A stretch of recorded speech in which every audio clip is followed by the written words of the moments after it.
to make remarks.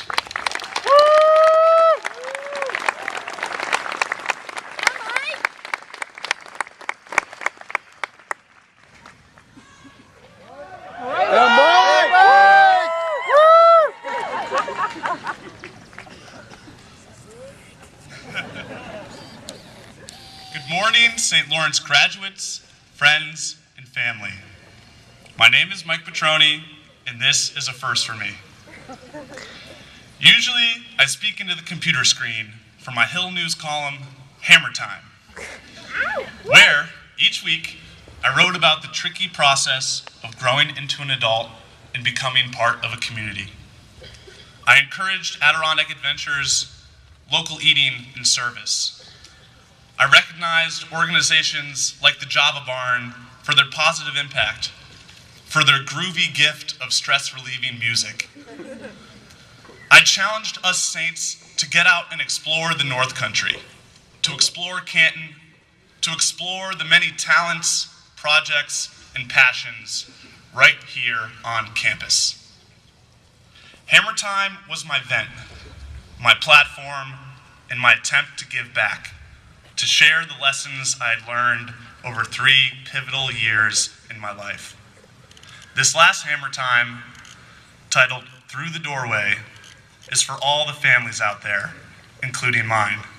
Mom, Dad, I love you. Love you back! Thanks. All around us, life has awakened. Atop this Laurentian hill, pointed maple leaves unfold, wings flutter through the branches, and searching souls, young and old, gather to celebrate a momentous occasion. Graduates, here we are at last. We have done it, we have done it, we have done it!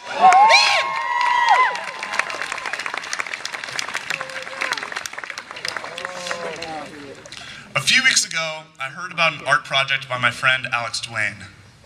He erected a series of freestanding doors at the entrance to the long trail which winds its way through the woods to campus. There they will stand representing the decision we all faced when coming to SLU as teenagers. What door, what major, what profession, and what life will you choose? When I heard about this project, 2 memories came to mind. First, I remembered one night sophomore year when my buddy and I raced down the hallway to greet the Surge's delivery man. When I came to the swinging door, I pushed it open in full stride and clocked my head hard against the frame, gashing it wide open. Blood spurted all over me and all over the poor girl from upstairs who came to my rescue. That night, I was the pizzaless giant getting his head glued back together in the emergency room. The scar reminds me of this part of my identity I did not choose. The other memory was of another day sophomore year, a week before major declaration forms were due to the dean's office.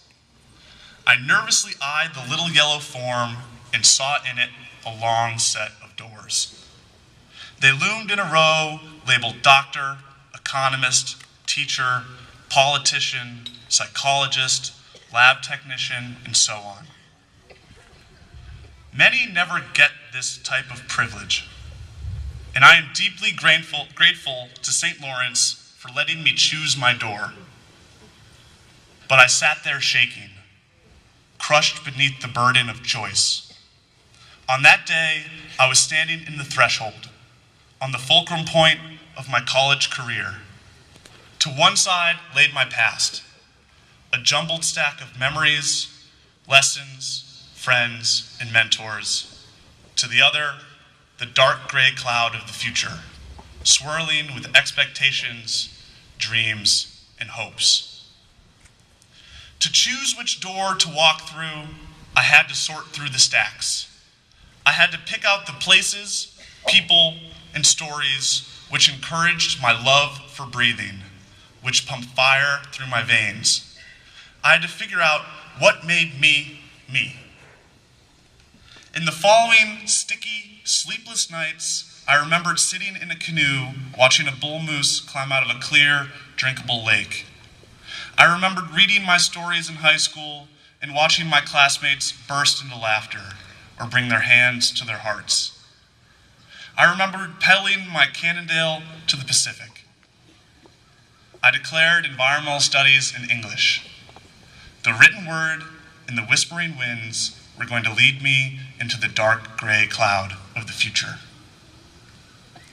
Graduates, here we are at last.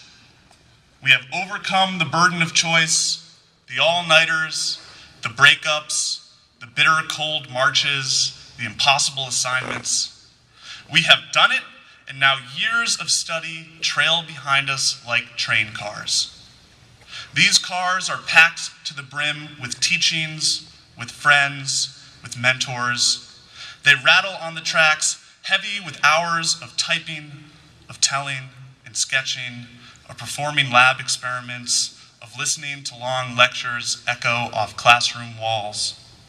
These cars rumble with Adirondack adventures, with Dana brunches, with relationships lost and won, with nights of dancing, of singing, of floating down the grass river naked, whistling to the moon.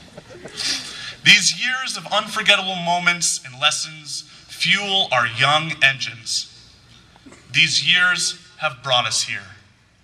But now, on this day of commencement, we stand on a fulcrum again, with more doors arranged before us. We must again ask, what have I learned? Who have I become? Take a moment and try to pull your entire St. Lawrence experience to the forefront of your mind. Stack the years like novels, with semesters as chapters, with characters and storylines. Pick out what people, events, and lessons have influenced you the most. Let them hang there. Gaze at them like they are candles burning in the dark. These are the things which have changed you, which have developed you, become part of you. These are the lights that will guide us into the future as we pursue our new pediatrician dreams, environmental lawyer dreams, Spanish teacher dreams, geologist dreams, veggie farmer dreams, or otherwise undiscovered dreams. In the time between my sophomoric days of ravenously sprinting for Sergi's Pizza and now, I have become so much more, and I have learned to duck. We have all become so much more. We are teammates, leaders, critical thinkers, poets, activists, therapists. We are programmers, linguists, EMTs, guides, and artists. St. Lawrence has shown us through many doors. Bob Thacker, Mary Hussman, and Bob Kauser have granted us their enthusiasm for the written word and the tension of stories. Amanda Levine has opened the door to systems thinking, to life cycle analysis, to becoming more efficient and effective with our products from extraction to landfill. Dan McDonald led us through the Adirondack door just south of here by showing us how to be wilderness leaders, by showing us how to hold calm in the calamity of rushing river water. Cindy Atkins and Amy Brady, through our work with Volunteer Services, Habitat for Humanity, and the Campus Kitchens Project, taught us the insurmountable value of community and giving. Bob and Flip at Little Grass Food Works taught us how to make sauerkraut.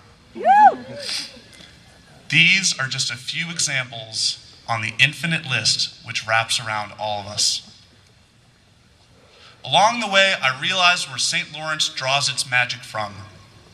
It comes from our openness with each other, from our desire to discover new places, people, ideas, and meaning, to understand the complexities, the unknowns, to answer the burning questions about the living world, society, and the spirit.